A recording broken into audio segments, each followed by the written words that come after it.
For as long as there have been libraries, librarians have played an integral role in connecting readers to writers. The result has been the construction of communities around the world, on-site and online, as people come together for reading experiences that provide education and enjoyment. This paper explores why crime fiction writers are particularly adept at facilitating high levels of connectedness, why creating a sense of community has become such an essential component of a crime writer's toolkit. The imagined worlds of crime fiction have negotiated a path from the story's pages to the common consciousness so that even those unfamiliar with the genre will easily recognise the country estate and the dark alleyway.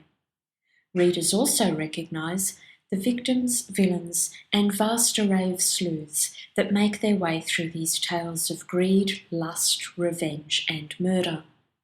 Superimposed upon these physical settings and the characters that occupy them is a virtual setting, an imagined community where good triumphs over evil.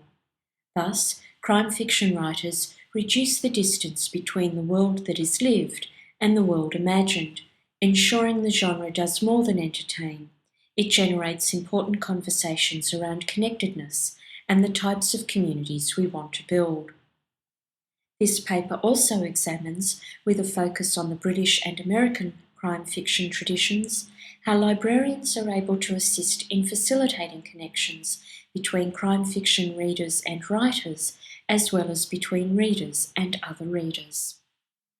Today, librarians around the world work to develop communities of readers both on-site and online as people come together for the reading experience, as education, enjoyment, fulfilling a connection with a particular writer, or developing a connection with other readers. This paper argues that crime fiction writers are particularly adept at facilitating high levels of connectedness because creating a sense of community has become such an essential component of the toolkit for crime writers. For crime fiction to be realistic and, by extension, readable, the plot lines must be grounded in the everyday.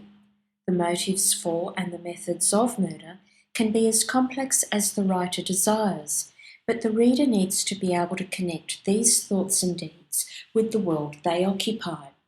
As Sarah Johnson writes, readers tend to be quite unforgiving of obvious mistakes.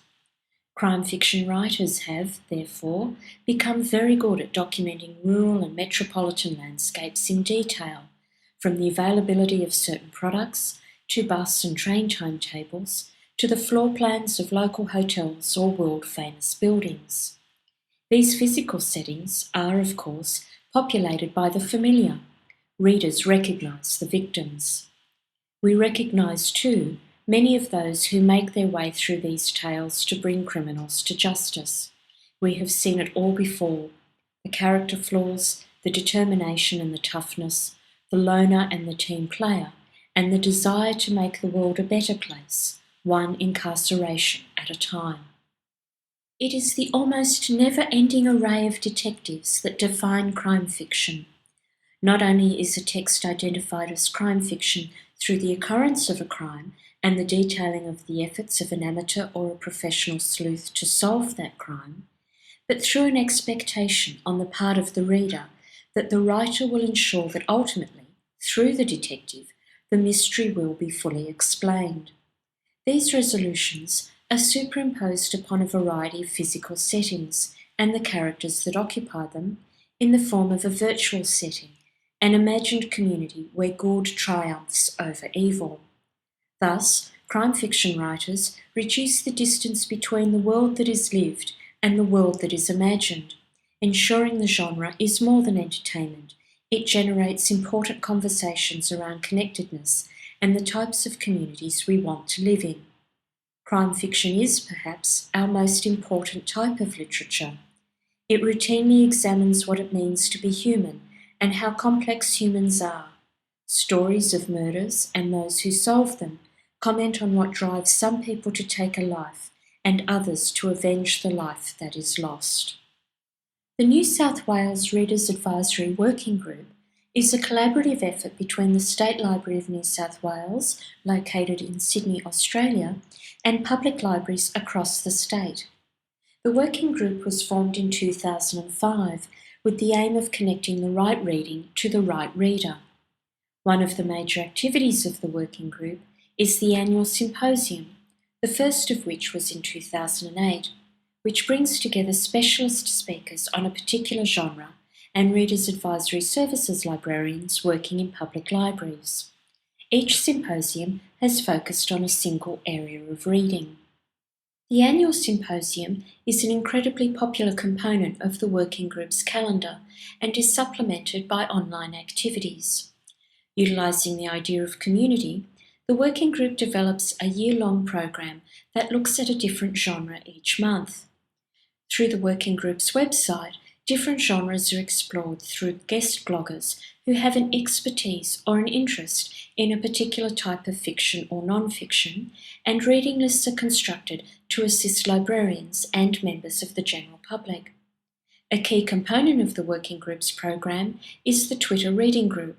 On the last Tuesday of each month, members of the working group facilitate a discussion around that month's theme.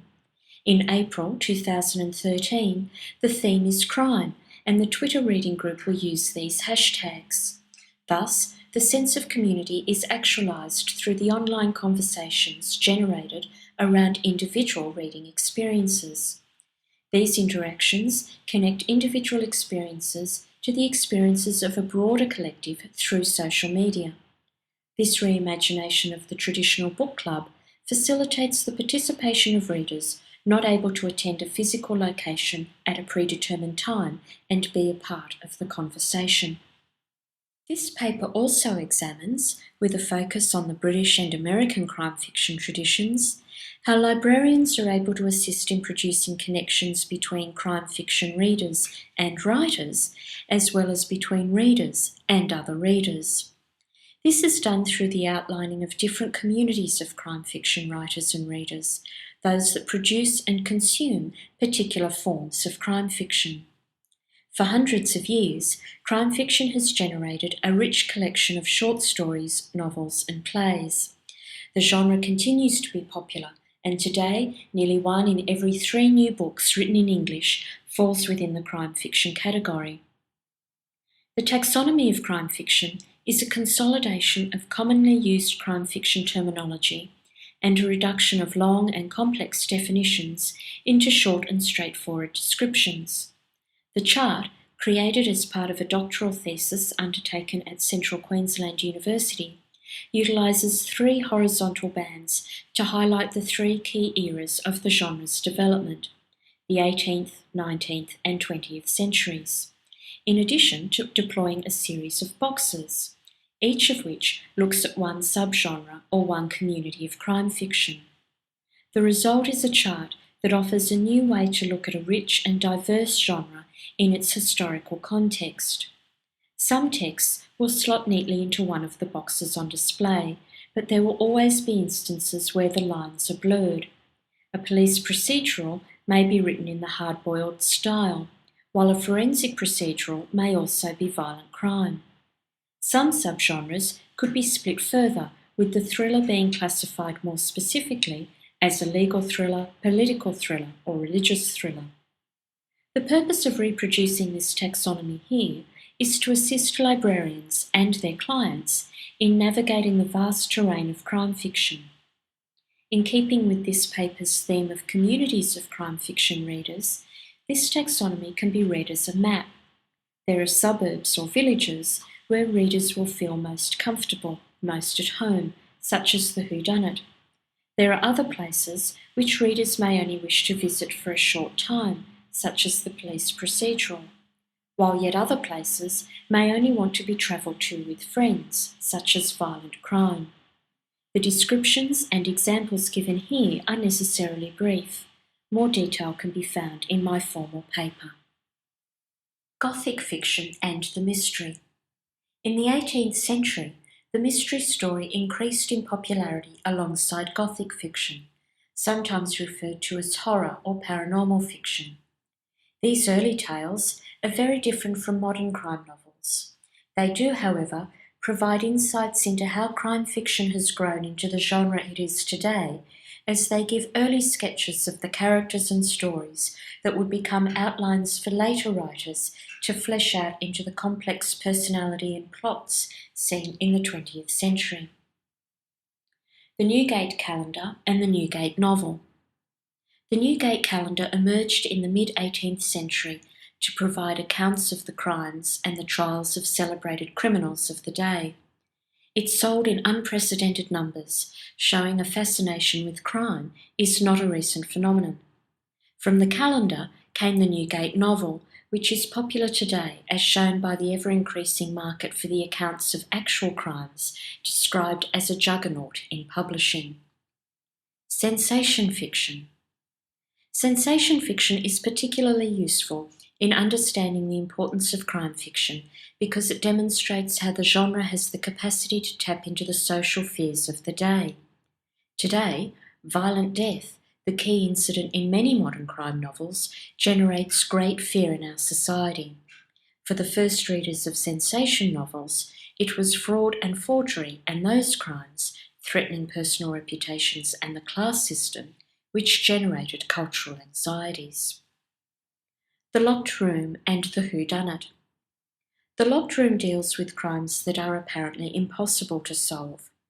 A whodunit is a story where the crime is designed to be solved by the central protagonist, leaving the reader impressed with the sleuth's outstanding detective abilities. This is in contrast to a clue puzzle, which is set up as a form of competition between the lead character and the consumer of crime fiction. Murder stories and detective stories. Murder stories tell stories where murders take place, but the efforts of a clearly identified amateur or professional detective, police officer or forensic officer are notably absent. These tales do not focus on solving a murder, but it is a murder which is critical to the text. Detective stories provide the timeless format, familiar to so many readers today, as they follow the exploits of amateur and professional detectives. The detective story also crosses into other subgenres. For example, Agatha Christie's works are clue puzzles and Dashiell Hammett's works are hard-boiled. Spy stories. Authors from America and Britain have also worked to create a very popular subgenre of crime fiction, the spy story. Spy stories explore various nations' international standing, cultural values, governmental system, and so on. The thriller and the suspense. Another subgenre is the thriller, where a crime must be solved in a tight time frame. The term thriller can be split into a wide variety of forms, including action, conspiracy, science fiction, legal, military, paranormal, political, psychological, and religious. The suspense story is similar to the thriller in that a crime must be prevented in a tight time frame. The clue puzzle. The clue puzzle, often referred to as cosy or traditional crime fiction, is synonymous with the years between World Wars I and II. This period, often considered to be the genre's golden age, is when murder became the central crime, displacing crimes such as fraud and forgery, and detection moved from an intuitional approach to a rational one. The procedural. Like the thriller, there are numerous forms for the procedural, which feature procedural specialists such as forensic scientists, legal practitioners, and police officers solving crimes. Hard-boiled and Roman noir. Hard-boiled and Roman noir stories feature powerful language and memorable characters. Hard-boiled focuses on the detective or the police officer as they operate in environments dominated by greed, murder, tough men, and beautiful women, while Roman noir tales focus on the criminal, suspect, or victim. Criminal stories and violent crime. Works within the criminal subgenre are presented from the criminal's point of view, allowing readers to engage with characters working on the wrong side of the law. The subgenre of violent crime explicitly details how crimes are committed. This taxonomy, or map, provides a brief overview of crime fiction, those texts that demonstrate the occurrence of a crime and which detail the efforts of an amateur or a professional sleuth to solve that crime. This classification system is not meant to constrict the genre or the people reading it. It is designed to acknowledge different types of crime fiction and to provide librarians with a useful visual aid for understanding and navigating the largest genre fiction has to offer. Some novels can easily and exclusively be identified with a particular subgenre or community of crime fiction, but the shades of grey of the chart acknowledge that the scale and scope of crime fiction makes it a difficult genre to define. This difficulty lies, in part, in the genre's incredible diversity. Yet it is this diversity that has made crime fiction so incredibly popular for hundreds of years, with no sign that this popularity is waning. Moreover, the hallmarks of the genre, such as the detectives who rely on instinct, logic, and tenacity, and the seemingly infinite number of country estates and dark alleyways where such detectives operate, are some of the most recognisable devices within storytelling. When work first started on constructing this taxonomy, it was incredibly frustrating that a black and white world could not be created, one where all of the short stories and all of the novels within crime fiction could be forced into clearly defined categories.